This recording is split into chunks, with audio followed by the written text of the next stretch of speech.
Hi guys, Ali Maxwell here. The following clip is a section taken from Zonal Marking, which is the podcast that I host alongside the Athletics tactics guru, Michael Cox. And you can listen to the rest of that weekly show for free wherever you get your podcasts. And of course, ad-free when you subscribe to The Athletic. Hope you enjoy it.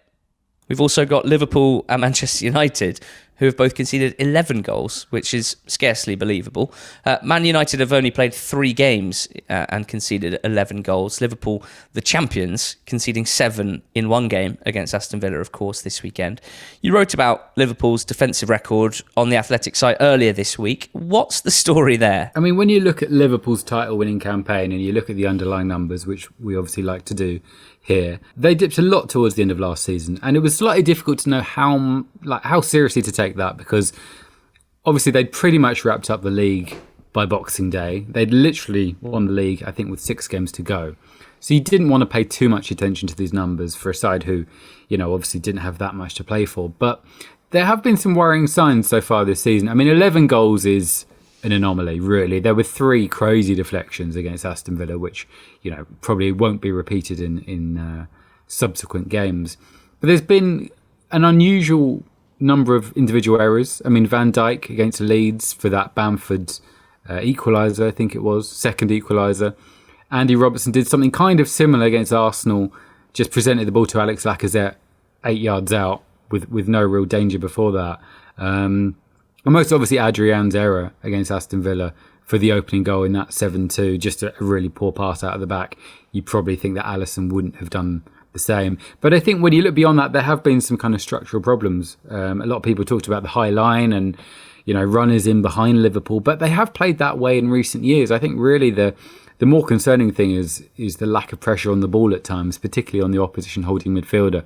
I mean, Calvin Phillips of Leeds, I think, enjoyed far more time and space than he would have expected in that 4-3, and I think Liverpool got punished because of that. And I think on a kind of wider level, I think Liverpool are quite unusual in the sense that they've played almost the same system with the same players for 2 or 3 years now. Obviously, that's been tremendously successful for them over the last 2 seasons in particular. But when you look at what City have done and what Pep Guardiola has done, he's constantly tried to evolve things, because Guardiola is so afraid that teams will work out how to play against City. I think he's probably slightly too afraid of that and tends to change things a bit too early. But you do wonder, if this kind of defensive record continues, whether there's little things, just like switching the ball beyond Liverpool's press to the man on the opposite side, because Salah and Mane don't tend to track back. Just little things like that are creating a slightly higher proportion of chances than we've been accustomed to seeing from Liverpool. One thing getting to the top, and another thing to stay there, of course.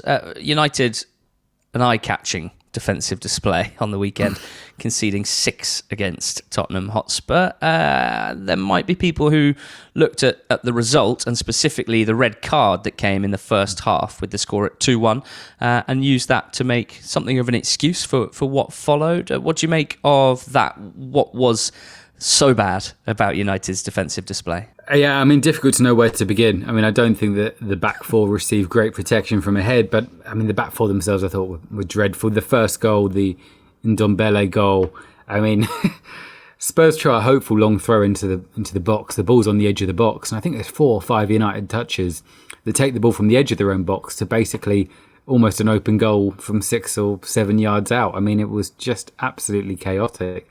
I thought Luke Shaw in particular seemed really unsure of his positional responsibilities. He was always coming inside, completely leaving one half of the defence open. And yeah, this is a concern for Manchester United, because when you look at them last season, really even going back to the Mourinho reign, the Van Gaal reign, their defensive record's usually been quite good. Their issue has been at home to weaker sides. They haven't been very good at scoring enough goals. They haven't been good at breaking down defences. But yeah, for it to be a real defensive horror show is a bit of a new story for Manchester United. So again, it's probably too soon to say that, this is a long-term problem.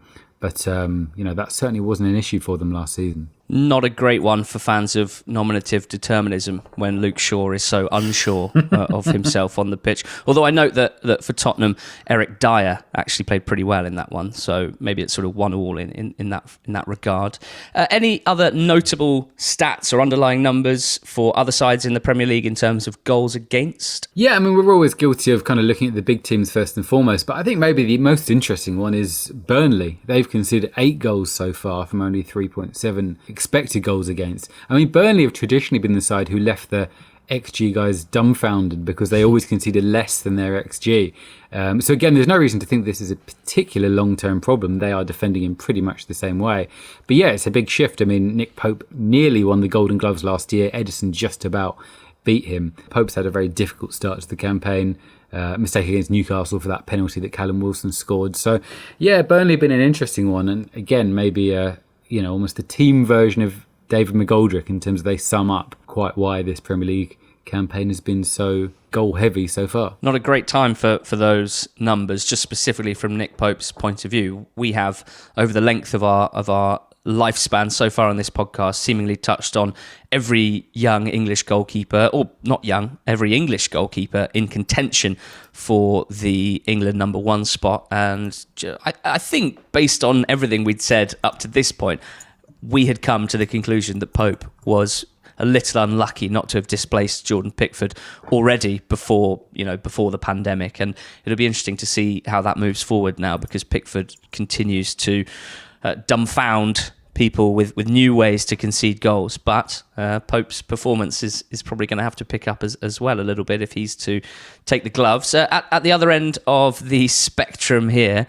it seems that our friend Jose Mourinho is not living up to his own managerial stereotype. Yeah, 12 goals in 4 games is a particularly spectacular rate for Mourinho's side. That's come from 9.7 XG, incidentally, so it's still pretty high. In fact, that is the highest in the Premier League. I think Tottenham have probably prospered because they seem to have been fortunate enough to play against quite high and quite disorganised defensive lines. The obvious example of that is Son going in behind again and again in that game against Southampton when he was assisted 4 times by Harry Kane, the first time that's ever happened in the Premier League. He also scored a pretty similar goal against Manchester United from a Kane assist.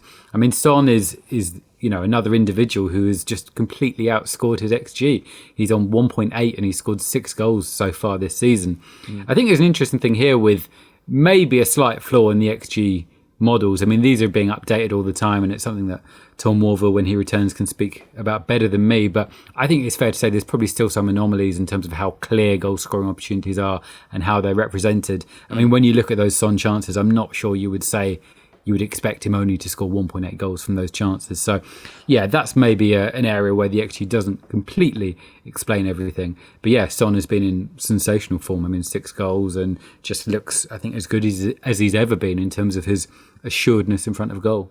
I think we've spoken about two-footedness on this podcast not long ago, and certainly from a shooting perspective purely, Son's two-footedness really does stand out. And I dare say that's another way of sort of not overcoming XG, but overperforming it, I suppose, because if yourself, for example, who has no left foot at all, if you have a big chance on your left foot in the middle of the goal 8 yards out, that's going to have the same value, understandably, as your chance with the same chance with your right foot. And you can see how that could lead to a bit of over or underperformance. And with Son, because he's so both-footed, I suppose that kind of allows him to not miss out on those high XG chances that just come to the wrong side. They've obviously been playing against some teams who have played some remarkably high lines, that Southampton side in particular, from their first game of the season.